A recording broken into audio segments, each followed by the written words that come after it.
Olá, segundo ano, bom dia. Então agora a gente vai começar sobre o reino metáfita, que é o módulo 8, no qual a gente vai falar de briófitas, pteridófitas e gimnospermas.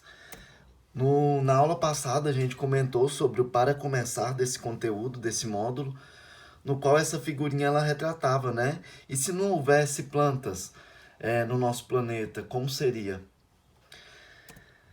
E o reino metáfita, a gente comentou, né, que ele inclui os seres eucariontes, pluricelulares, fotossintetizantes e com células revestidas por parede celular celulósica.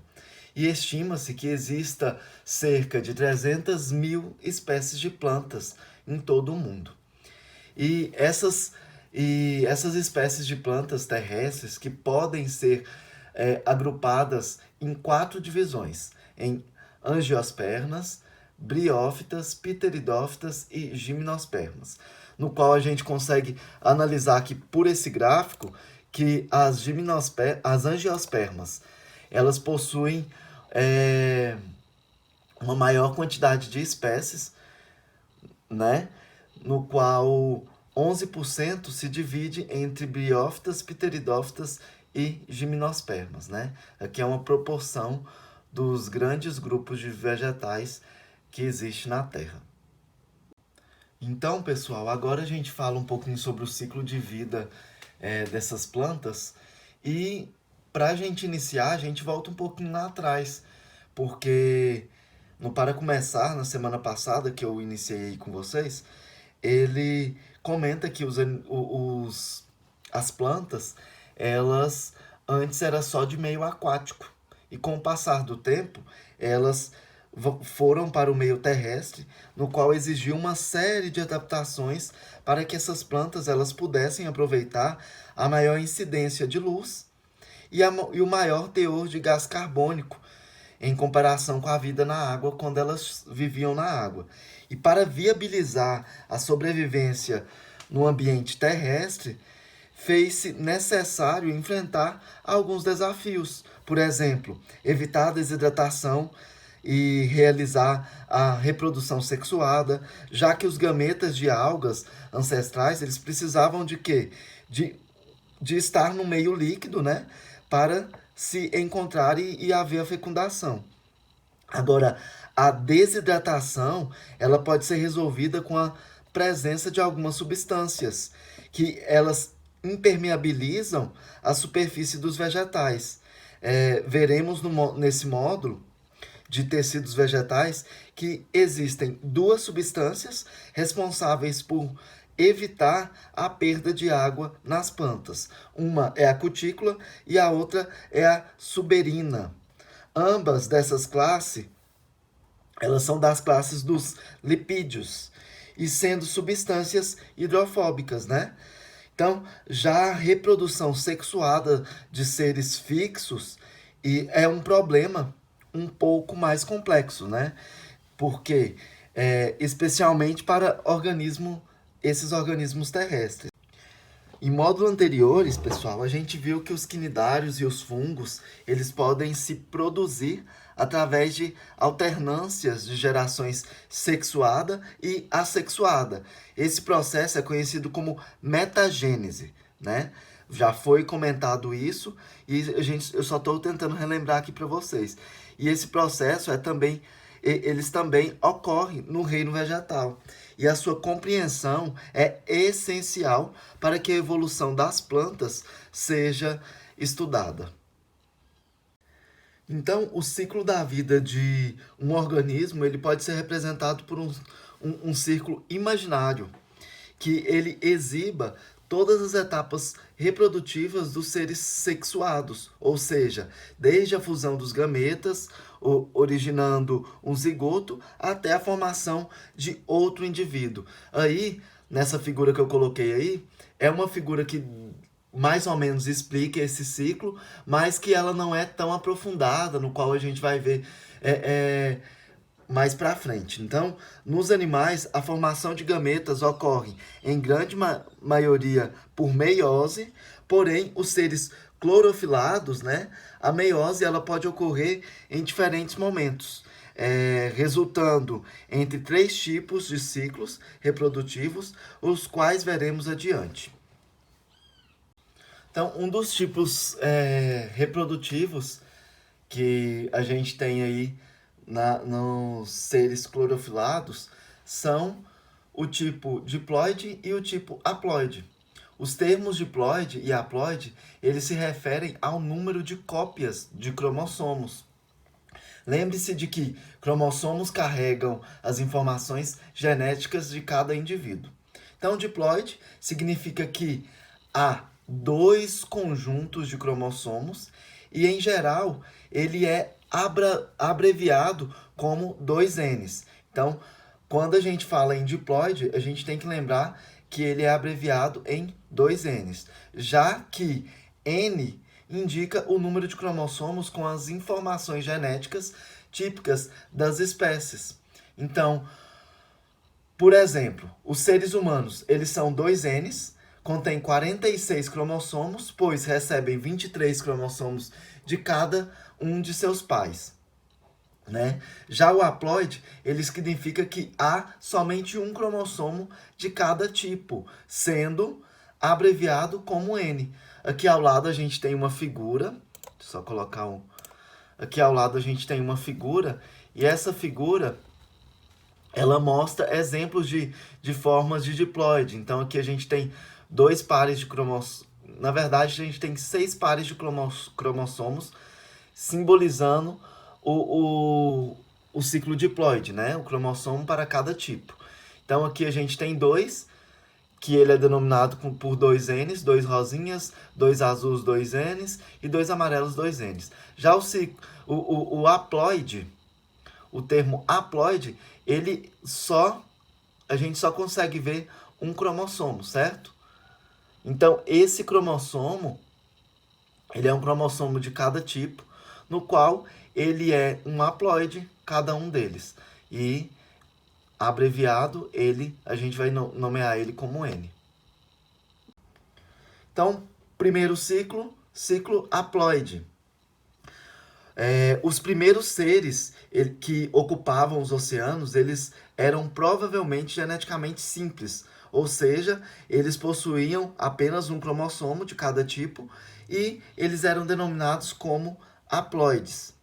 Um organismo assim, ele só pode produzir gametas por mitose, e dessa forma o zigoto formado por 2N após a fecundação, ele deve se retornar a haploide de alguma forma. Então, a solução é a divisão por meiose, na qual uma célula diploide ela origina 4 células haploides, diferentes entre si devido à segregação independente e ao crossing over.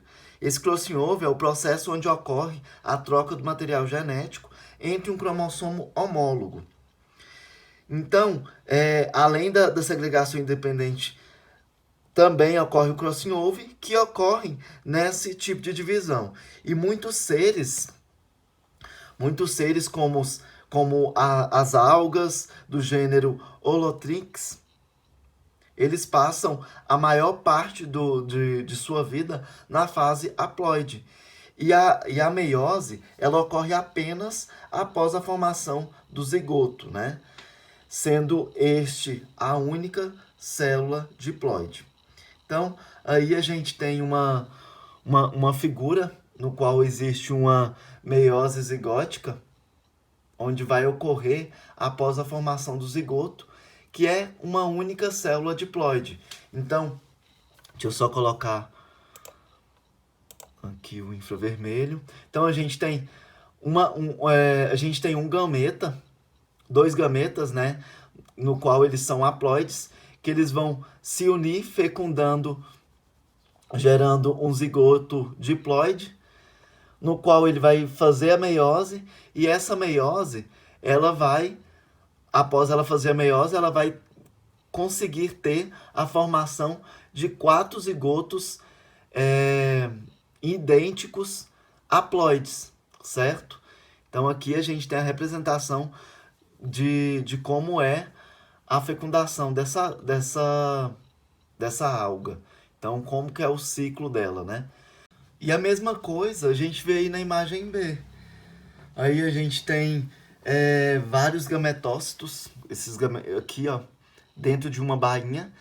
E esses gametócitos, eles são produzidos por gametas por mitose, né? Então, o que que acontece aqui, ó? Vai sair um gametócito dessa fita aqui, outro gametócito dessa fita, no qual eles vão conseguir se fecundar. Fecundou, vai transformar em uma célula com zigoto 2Ns.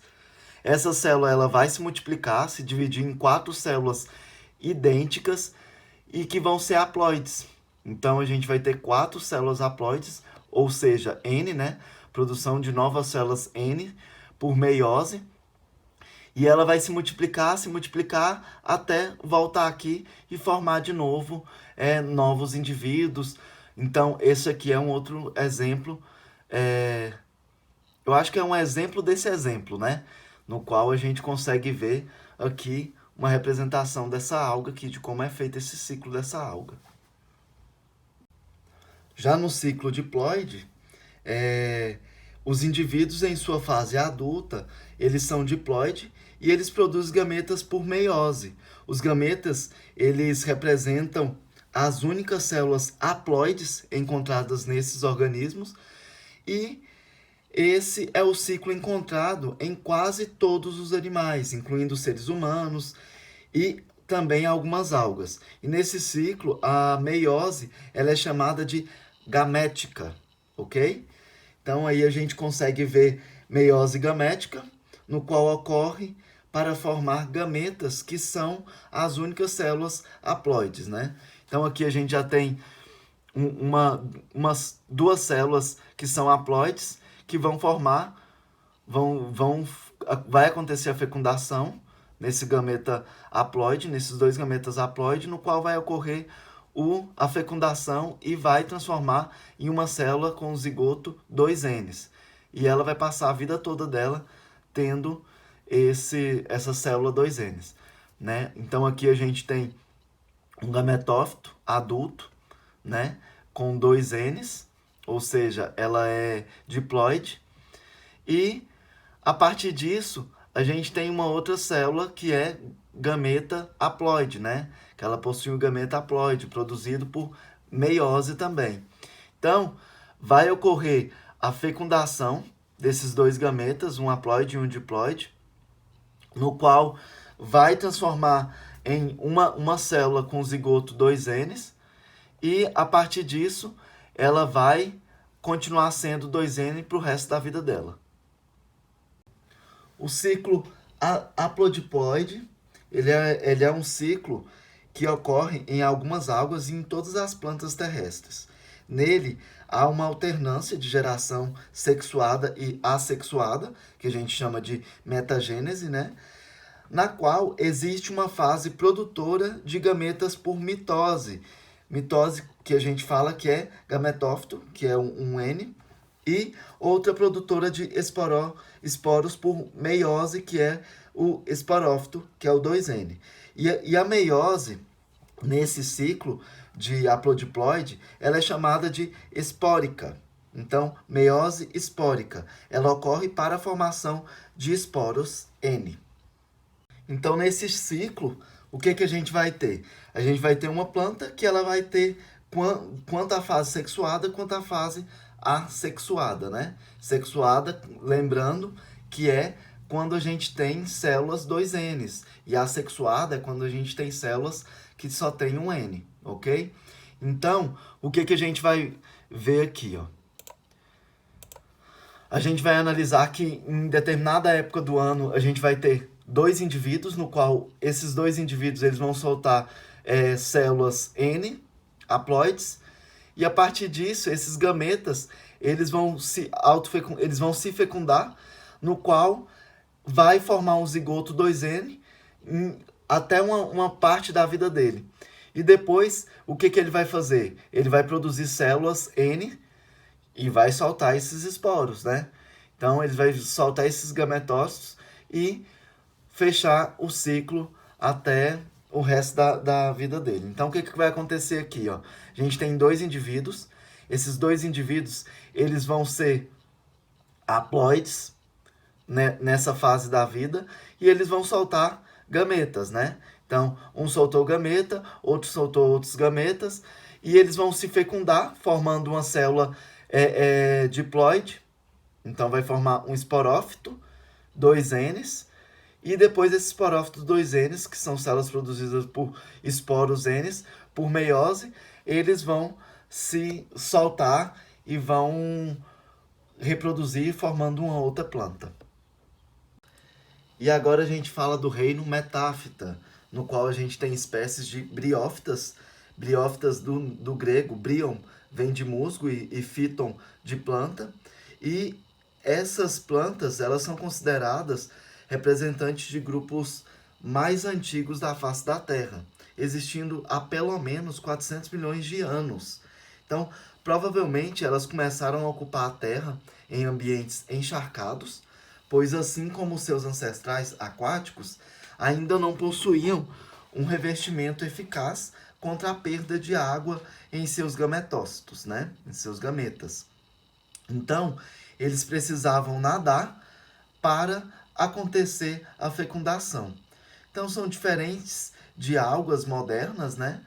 Pois eles retêm o zigoto e também o embrião dentro do gametófito feminino. Já as briófitas atuais, elas incluem plantas com tecidos bem simples e que perdem água muito facilmente. E por isso, elas são encontradas principalmente em ambientes úmidos e o seu corpo é um talo constituído de rizoma, cauloides e filóides.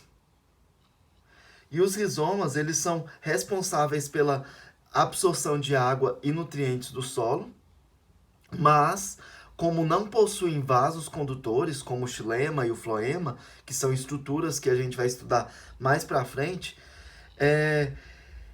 como eles não possuem esses vasos condutores, o transporte de nutrientes ocorre por difusão, limitando o seu tamanho, né?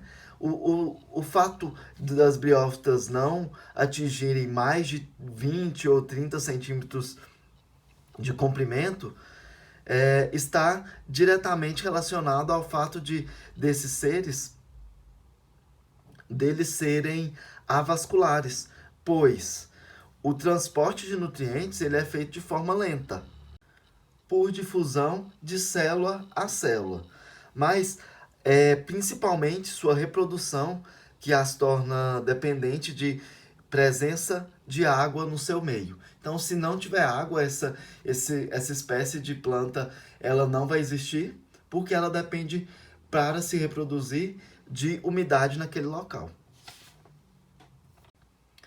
As briófitas, pessoal, elas são representadas por 3 grandes classes. A primeira é aí da foto, os antóceros. Depois a gente tem hepáticas, as plantas hepáticas. E, por fim, a gente tem os musgos. E pelos musgos serem os predominantes na maior parte do mundo, a gente vai falar sobre a reprodução deles. Então, a gente tem os gametófitos. Os gametófitos no musgo, ele está representado pelo vegetal verde que compõe ele. Ele é fotossintetizante, sendo a fase mais duradoura e que produz os gametas responsáveis pela reprodução sexuada. Já o esporófito é a estrutura formada pela fusão dos gametas e ele é transitório e depende do gametófito. Pessoal, e esse esporófito, ele é responsável pela produção assexuada de esporos. Então, eles, ao caírem no subsolo, e se eles tiverem condições adequadas, eles darão origem a novos gametófitos, reiniciando o ciclo como esquematizado. Então, aí a gente tem um esquemazinho de como é esse ciclo. Na primeira foto aqui, deixa eu só colocar o vermelho. Então, aqui nessa primeira foto, a gente consegue analisar que ele possui uma estrutura muito simples, né? Então, a gente tem as folhas aqui, ó, que são os gametófitos, né? filoides, também são chamados de filoides. A gente tem o caule, que é cauloide, que é uma outra estrutura, e temos as raízes, que são chamados de rizoides, né? Os musgos, eles possuem gametófitos masculinos e também gametófitos femininos, no qual o masculino a gente denomina ele como arquegônio e o feminino como osfera. Então aqui acontece a soltura do arquegônio com a osfera, no qual vai acontecer a fecundação. Já esse esquema ele mostra como a umidade ela é essencial para a reprodução desses musgos, pois o gametófito masculino eles produzem gametas móveis com flagelos, que são aqui, ó, nessa figura aqui, denominados como antezoides, e os gametas femininos, que produzem gametas imóveis, que são esses amarelinhos aqui, que são os anterídeos. Então a gente tem já o que a gente já aprendeu? Que existe os musgos, existem gametófitos masculinos e femininos, que são denominados como arquegônio quando masculino e osfera quando feminino. E eles, esse arquegônio e a osfera, eles produzem outra estrutura, que chama, no masculino, o arquegônio é chamado, ele solta uma estrutura chamada anterozoide, que possui um flagelo, e com o auxílio da água ele vai conseguir se movimentar e conseguir chegar até o anteróide da osfera para conseguir fazer a fecundação. Repetindo, pessoal, os anterozoides eles dependem da água da chuva, de respingo de cachoeira ou de rios, ou mesmo também do orvalho, para formar uma película de água que permitirá que nadem até essa osfera, né? Igual a gente consegue analisar aqui, ó. São estruturas que são perto da outra, e com qualquer gotícula de água, ele vai conseguir transportar esses flagelados até a osfera. O zigoto formado, ele é 2N, ou seja, ele é diploide, né? E ele cresce usando os nutrientes produzidos pelo gametófito feminino. E após várias mitoses, a formação do esporófito, ele é constituído de uma haste com uma cápsula na extremidade, conforme vocês conseguem ver aí nessa figura aqui, né? Então é formada uma cápsula na extremidade. E dentro dessa cápsula há grandes números de células que se dividirão por meiose para produzir esporos. Entenda também, pessoal, que o esporófito ele é importante para aumentar o número de células por divisões mitóticas. Então, ao final de seu desenvolvimento, cada célula no interior da cápsula ela formará, por meiose, 4 esporos geneticamente diferentes, gerando a variabilidade genética especial ao mecanismo evolutivo. Então, esses 4 esporos diferentes, a vantagem deles é porque eles vão gerar variabilidades genéticas essenciais ao mecanismo evolutivo. Então, cada um dos milhares de esporos é levado pelo vento, permitindo a dispersão da espécie, e ao cair no solo em condições adequadas, eles vão germinar, originando pequenos filamentos verdes, conhecidos como protonemas.